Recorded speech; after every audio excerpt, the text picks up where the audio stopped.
오늘도 계속해서 도피성에 관한 말씀입니다. 도피성은 이스라엘 요단 서편의 3개 그리고 동편의 3개를 설치해 두었습니다. 서쪽에 갈릴리 게데스, 세겜, 헤브론, 동쪽에 바산골란, 길랏 라못 그리고 베셀 등의 이렇게 6개를 설치해서 어느 누구든지 우발적으로 살인한 사람이 그 도피성에 피해서 재판을 받기까지 목숨을 부지할 수 있도록 해둔 곳입니다. 그래서 도피성을 설치한 이유는 부지 중에, 즉 고의가 아닌 우발적인 살인을 한 경우에 그 사람이 재판을 받을 때까지 안전하게 거할 수 있도록 안전 가옥과 같은 역할을 하는 곳입니다. 그는 도피성에 계속 머물러 있다가 대제사장이 죽으면 자기가 나온 성읍으로 다시 돌아갈 수 있었습니다. 그런데 대제사장이 죽기 전에 자기의 마음대로 도피성 밖에 나오면 그를 보복하려는 사람, 그러니까 그에 의해서 억울하게 죽임을 당한 가족이 있겠죠. 그 사람의 가족이 있겠죠. 그런 사람들이 그를 죽여도 문제가 되지 않았습니다. 하지만 고의로 살인한 사람은 반드시 죽이도록 했습니다. 근데 오늘 본문에서 피 흘림에 관한 말씀이 있습니다. 33절 말씀에 너희는 너희가 거주하는 땅을 더럽히지 말라. 피는 땅을 더럽히나니 피 흘림을 받은 땅은 그 피를 흘리게 한 자의 피가 아니면 속함을 받을 수 없느니라 하는 말씀이 있습니다. 이 말씀은 무슨 말씀일까요? 즉 사람을 죽인 자로 인해서 그 땅이 더러워질 수 있고 그 땅이 정하게 되는 것은 그 살인한 사람, 피를 흘리게 한 사람의 피로만 정하게 될 수 있다라는 것입니다. 혹시 이런 예가 성경에 나올까요? 한 가지 예가 나옵니다. 사무엘상 21장에 한 사건이 나옵니다. 그 사건의 내용은 이렇습니다. 다윗 시대에 3년 기근이 있었습니다. 그래서 다윗이 여호와 하나님께 간구합니다. 그랬더니 그 3년 기근의 이유는 사울과 그의 집으로 말미암음이었습니다.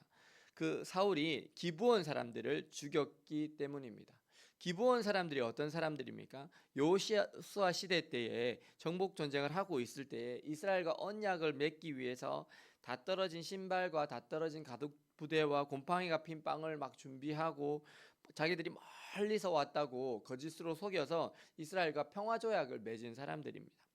그래서 그들이 이스라엘 가운데 나무를 패며 물 깃는 사람으로, 종과 같은 사람으로 살았습니다.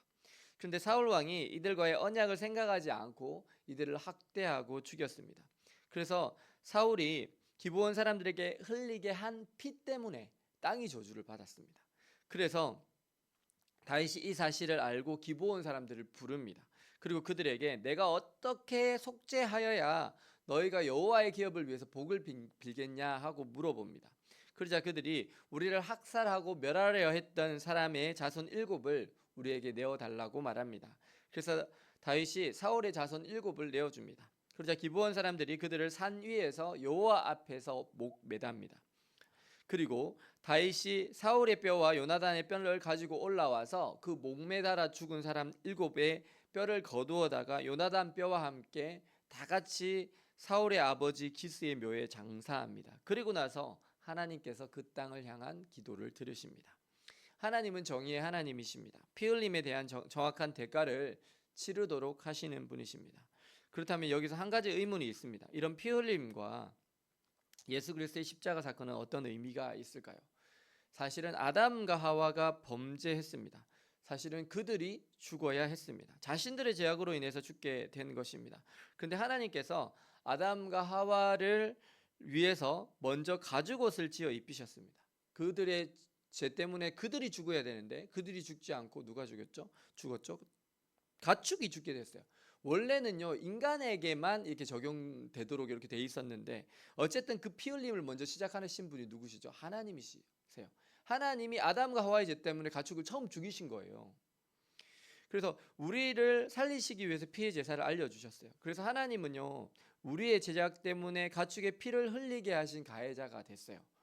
근데 원래는 적용이 안 되죠. 인간이 죽는 거니까. 그런데 우리를 살리기 위해서 하신 거예요.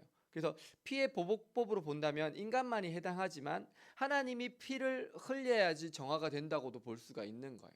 만약에 넓은 범위에, 광의적 범위에 가축까지 그렇게 넣는다면. 그래서 이 땅의 평화를, 정화를 위해서 오신 분이 누구라고요? 예수 그리스도이신 거예요.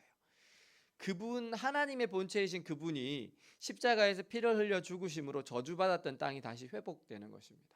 저는 남미에 일어났던 부흥에 대한 취재를 보고서 놀라운 사실을 하나 발견하게 되었습니다.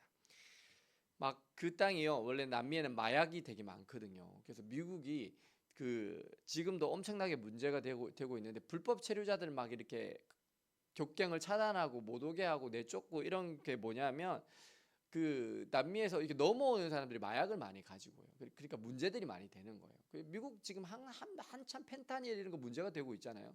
그러니까 이게 트럼프는 그게 싫은 거예요. 싫으니까 이게 다 막아버리고 다 쫓아버리고 이렇게 하는데, 그러다 보니까 캘리포니아주 지금 LA에서는 엄청나게 막 폭동이 일어나고 문제가 일어나고 그러고 있죠. 양쪽 다 이해가 되는 거예요. 미국의 입장에서는 이 마약이나 범죄 같은 걸 미연에 이게 차단하고 싶은 거고, 근데 또 인권적인 문제로 볼 때는 이게 문제가 되는 거고, 제일 불쌍한 사람 아니에요? 그런 사람들이. 그러니까 어쨌든 거기에는 마약이나 이런 것들이 되게 많았던 지역이에요. 콜롬비아, 멕시코, 베네수엘라, 정말 마약이 참 많거든요. 근데 거기에 마피아도 많고 그런데 거기에 부흥이 일어나요.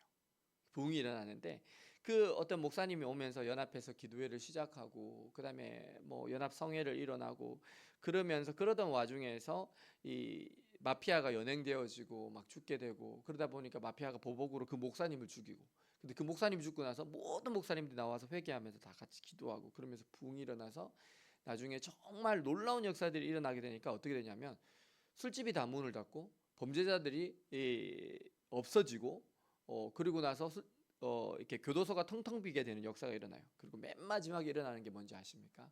땅이 회복돼요. 땅이 회복돼서, 원래는 요만한 야채나 채소가 열리던 땅이 이만한 게 열려요.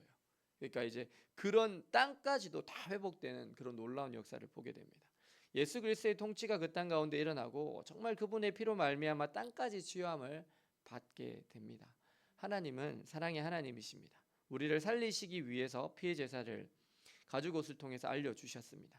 그리고 아담의 범죄함으로 말미암아 사실 그들이 피 흘려야 했는데, 저주받은 이 땅을 하나님의 본체이신 예수 그리스도로 말미암아, 그 피로 말미암아 깨끗하게 회복시켜 주셨습니다. 그래서 우리가 그 예수 그리스도의 피로 말미암아 깨끗함을 입게 되었습니다. 그리고 모든 피조 세계에서도 그 피로 말미암아 다시 정결하게 되었습니다. 구속함을 받게 되었습니다. 살인자는요, 도피성에 머물렀는데 대제사장이 죽기까지 머무른 거예요. 대제사장이 뭐 했겠죠? 그를 위해서 속죄했겠죠? 그리고 대속했겠죠? 그리고 그가 죽으면 이 살인자가 자유케 되는 거예요.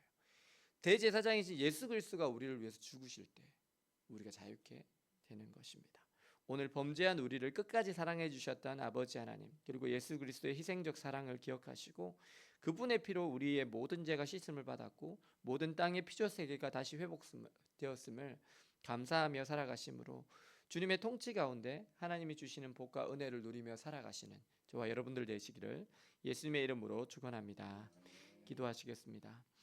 사랑과 은혜의 주님, 범죄한 우리 인간을 위해서 가죽옷을 지어 입히시며 피의 제사에 대해서 가르쳐 주시고, 또 그 피 흘림으로 말미암아 저주받은 이 땅을 하나님의 아들이신 예수 그리스도의 피로 다시 깨끗게 하시는 하나님의 사랑과 은혜를 봅니다. 이제는 저희들이 주님의 사랑과 은혜에 감사하며 대제사장 되신 예수 그리스도로 말미암아 새롭게 회복된 땅을 누리며 살게 하여 주옵소서. 그래서 주님의 통치를 이 땅에서부터 경험하며 주님의 뜻을 이루는 자로 우리의 영원한 도피성이 되시는 그 주님의 은혜 가운데 동행하며 살게 하여 주옵소서. 예수 그리스도의 이름으로 기도드립니다. 아멘.